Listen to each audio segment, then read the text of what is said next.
Araw-araw na mga salita ng Diyos. Si Jesus ay nasa lupa sa loob ng 33 taon. Siya ay naparito upang isagawa ang pagpapako sa krus. At sa pamamagitan ng pagpapako sa krus, nakamit ng Diyos ang isang bahagi ng kaluwalhatian. Nang ang Diyos ay nagkatawang tao, siya ay maaaring maging mapagkumbaba at nakatago at maaaring magtiis sa malubhang kahirapan. Kahit siya ay ang Diyos mismo, tiniis niya pa rin ang bawat kahihiyan at ang bawat panglalait, at tiniis niya ang malubhang kadalamhatian sa pagkapako sa krus upang makumpleto ang gawain ng pagtutubos. Matapos na ang yugtong ito ng gawa ay mawakasan, bagaman nakita ng mga tao na nakamit ng Diyos ang dakilang kaluwalhatian, hindi ito ang siyang kabuuan ng kanyang kaluwalhatian. Ito ay isang bahagi lamang ng kanyang kaluwalhatian na kanyang nakamit mula kay Jesus.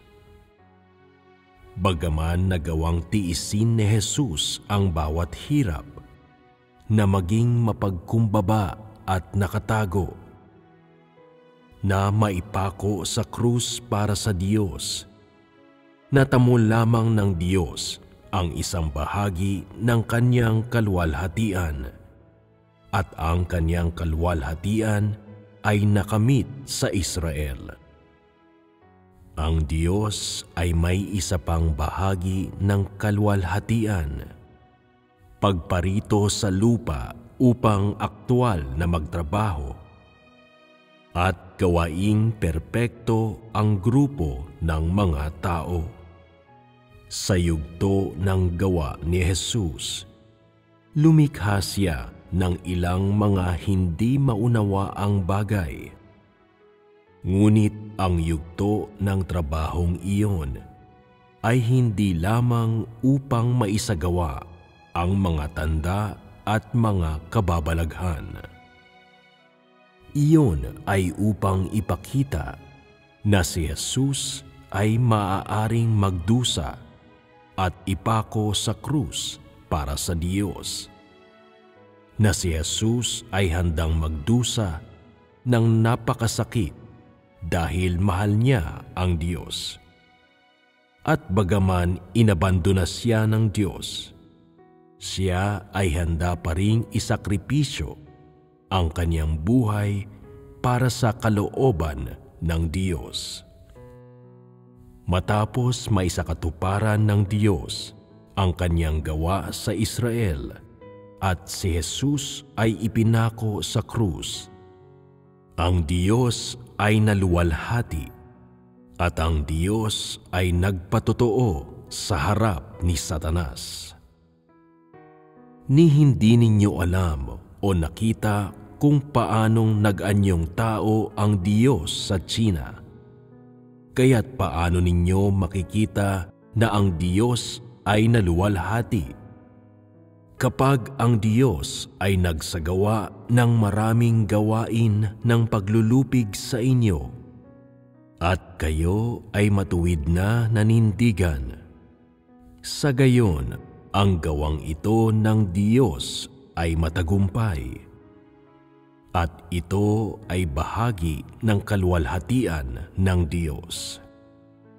Ito lamang ang nakikita ninyo, at kailangan muna kayong gawing perpekto ng Diyos. Kailangan ganap ninyong ibigay ang inyong puso sa Diyos. Kailangan muna ninyong makita ang kabuuan ng kaluwalhatiang ito.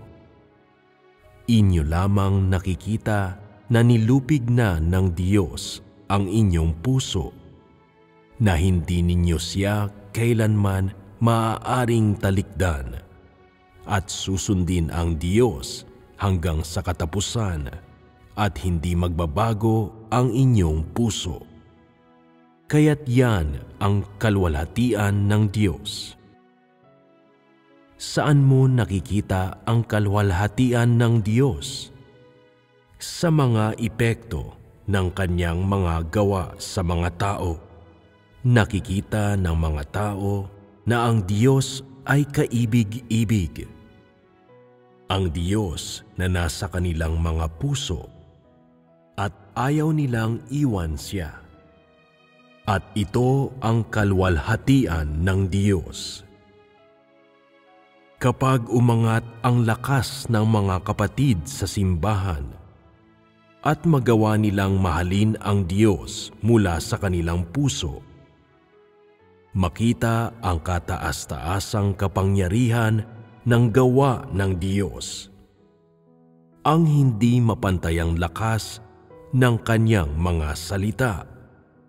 Kapag nakita nila na ang kanyang mga salita ay may dalang otoridad at maaari niyang ipatupad ang kanyang gawa sa abandonadong bayan, sa pangunahing bahagi ng Tsina, kapag kahit na mahina ang mga tao, ang kanilang mga puso ay yuyukod sa harapan ng Diyos at ang mga ito ay handang tanggapin ang mga salita ng Diyos at kung kailan, bagamat sila ay mahina at hindi karapat-dapat, nakikita nila na ang mga salita ng Diyos ay kaibig-ibig at karapat-dapat ng kanilang pagmamahal.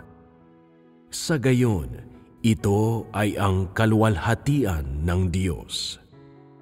Kapag ang araw ay dumating kung saan ang mga tao ay ginawang perpekto ng Diyos at nagawang sumuko sa harap niya at ganap na sumunod sa Diyos at iniwanan ang kanilang mga pag-aasam at kapalaran sa mga kamay ng Diyos. Sa gayon, ang ikalawang bahagi ng kalwalhatian ng Diyos ay ganap na natamo, na ang ibig sabihin, kapag ang gawa ng praktikal na Diyos ay ganap na nakumpleto, ang kanyang gawa sa lungsod ng Tsina ay darating sa pagtatapos. Sa ibang salita, kapag ang mga naitakda at pinili ng Diyos ay ganap ng perpekto, ang Diyos ay paluluwalhatian. Sinabi ng Diyos na dinala niya ang ikalawang bahagi ng kanyang kalwalhatian sa silangan.